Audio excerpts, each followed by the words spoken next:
ज्यादा पूजा पाठ करने वाले लोग हमेशा दुखी क्यों रहते हैं?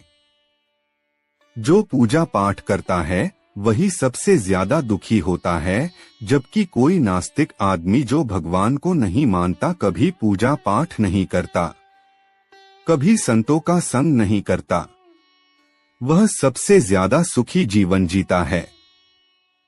यह सब चीजें देखकर कभी कभी लगता है कि शायद भगवान ही गलत है, भगवान का न्याय ही गलत है या कोई कहानी नहीं।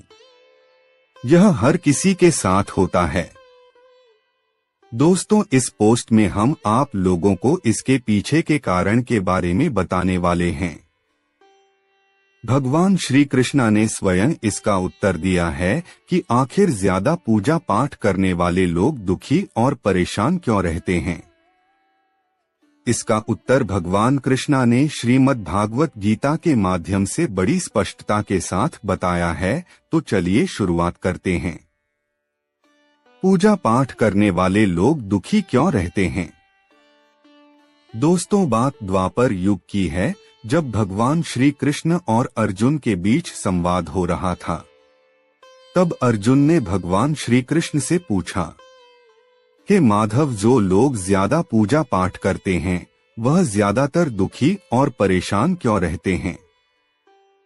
इसके पीछे कारण क्या है, जबकि वो लोग जो भगवान का नाम ही नहीं लेते, भगवान का स्मरण भी नहीं करते, वह लोग हमेशा गलत कार्य करते हैं। उन लोगों को जीवन में सुख मिलता है। इसके पीछे का रहस्य मुझे समझाने का प्रयास करें। तब भगवान श्री कृष्ण ने एक छोटी सी कहानी के माध्यम से अर्जुन को इसका उत्तर दिया। जानते हैं उस छोटी सी कहानी के बारे में।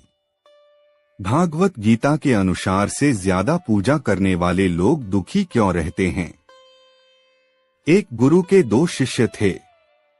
दोनों ही पढ़े लिखे और विद्वान थे। दोनों में सिर्फ फर्क इतना था कि एक भगवान को मानने वाला था और दूसरा भगवान को ना मानने वाला था।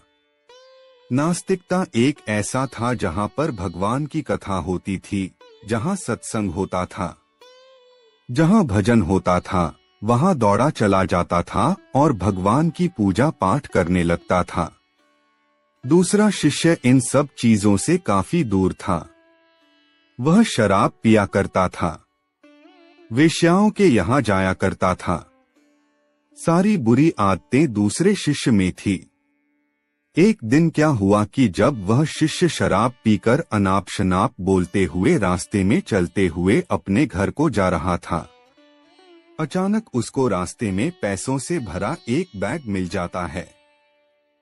उसकी खुशी का ठिकाना नहीं रहता। वह जोर जोर से चिल्लाते बताता है, आज मुझे पैसों से भरी भेग की थैली मिल गई है। मेरा जीवन सफल हो गया। इन पैसों से अपने जीवन की आवश्यकताओं की पूर्ति कर लूंगा। वही दूसरा मित्र मंदिर से भजन करते हुए अपने घर को जा रहा था। अचानक उसकी पैर में बड़ी कांटी चुभ जाती है। रक्त निकलने लगता है। ठीक उसी समय दूसरा शीशे भी वहां पहुंच जाता है और हंसते हुए उसको बोलने लगता है, क्यों तुम ही हो ना जो सबसे ज्यादा पूजा पाठ करते हो, भगवान का भजन करते हो। क्या किया तुम्हारे भगवान ने मुझे? देखो, मैं कभी मंदिर नहीं गया, मैंने कभी कोई अच्छा काम नहीं किया, मेरे घर में भगवान का मंदिर भी नहीं है, मैंने कभी अपने बारे में सत्यनारायण भगवान की कथा नहीं कराया, भगवान के सामने कभी माथा नहीं टेका, फिर भी मैं कितना संपन्न और अमीर हूँ।